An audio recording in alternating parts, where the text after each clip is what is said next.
Hi, it's Maria from Steel Dreaming Homestead. Glad you could be back with me today.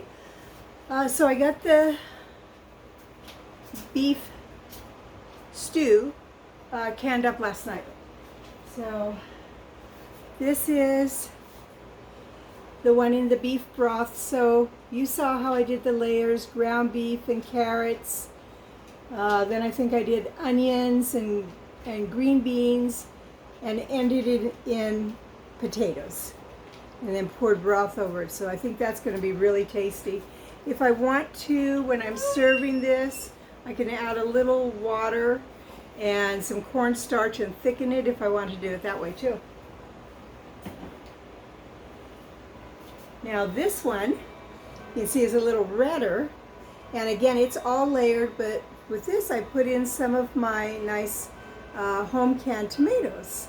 I make a nice mixture. It has everything in it. It has onions and bell peppers, and sometimes if I have them, mushrooms, and of course tomatoes, garlic. It's really very tasty. Sometimes I also put in spices like oregano and basil if I'm wanting to do more of a spaghetti sauce, but I kind of like just doing the basic. I'll show you what it looks like. This is a kind of thin one, but you can see some of the ingredients in it. It's really good. And this is my bone broth. And if I shake it, that little stuff that settles, it's real pretty. I got to make this because of my friend Elaine. When she got her beef, she split the bones with me and the fat. So I also made, got some open, some nice beef tallow. So I just rendered down that fat, and it's pretty white, and it's especially good for French fries. I don't use it too much. I mostly use olive oil, but this is nice for sometimes.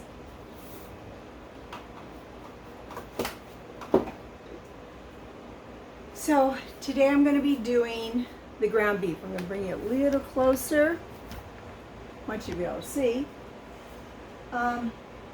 I'm doing it in pints, and I'm going to do 19 pints. So I have washed my hands. I just found that God gave us hands and they work better than anything else. So let's fill up the last one. A pint is 2 cups, and that's about 3 handfuls for me. Press down. Just a little bit more. Okay. And then let me wipe my hands. So my beef broth, I decided to pour in this juice container. And so it pours really nicely. I'll show you.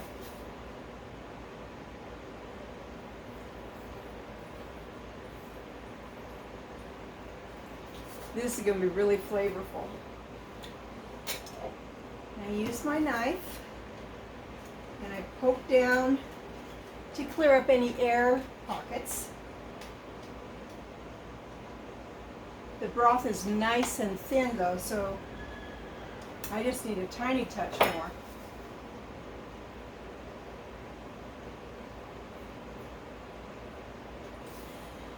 I'm going to save the rest of this for the next project that I'm guessing will be canned tomorrow.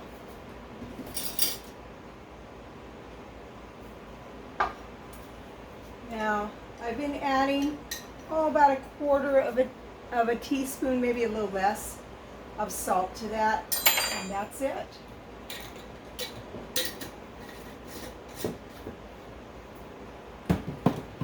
And I use pink Himalayan salt. I prefer to use that. I was using sea salt. If you get a good quality sea salt, that's really good too.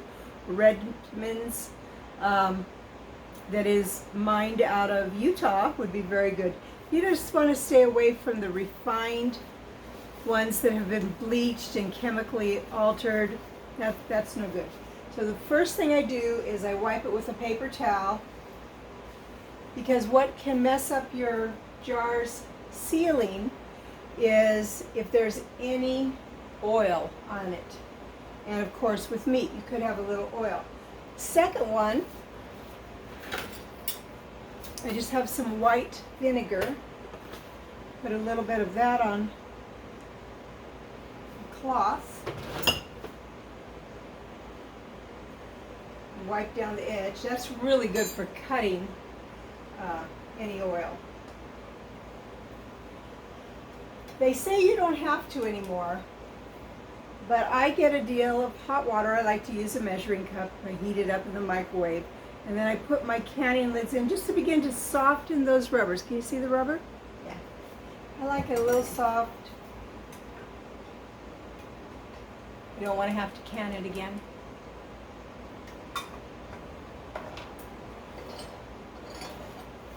Next step is the rings.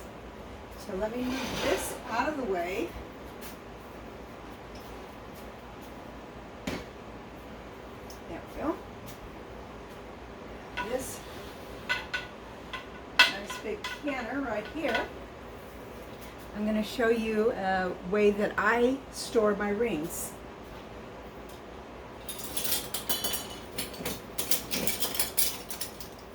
Of course, I have multiple of these. But what I do is I store mine on a string, and you just tie one of your canning lids to it, and then none of the rest can fall through. Cool, huh? And then I just put them on that way. I have 19 of these. I don't know if I can get 19 in this pot at one time. If I can't, I'm going to be canning something else. Just put it on there.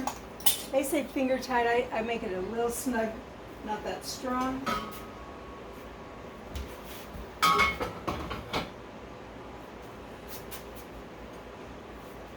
And in they go. So, anyhow, I will bring it up to pressure. I'll put on the lid. I love this, my All-American canner. My son Jason got it for me, and I really like it much better than having to do the gasket, but I still have my old Presto from about 30 years ago. Works just fine. I just love this one, although it's really heavy. So I'm going to do that, and then, ouch, hot. Maybe I better bring my camera over instead. Tomorrow, I don't think it'll be tonight, maybe it will. I've soaked beans and got them soft, and I'm going to be mixing the last of my ground beef with this and some tomatoes, onions, peppers, and I'm going to make some chili con carne. So I'm going to have a lot of meals out of this $70 worth of meat plus some other ingredients. Of course, I have my own canned tomatoes. I'm going to use some of my broth actually in with that too. And I was reading, I haven't ever tried it, but they say a splash of vinegar actually kind of brightens up the taste of your chili con carne, so I'm going to try that. So it's Maria from Still Dreaming Homestead. I want to pray blessings on you and yours, in your house and out of your house, in the day and the night. Whatever you do, keep dreaming.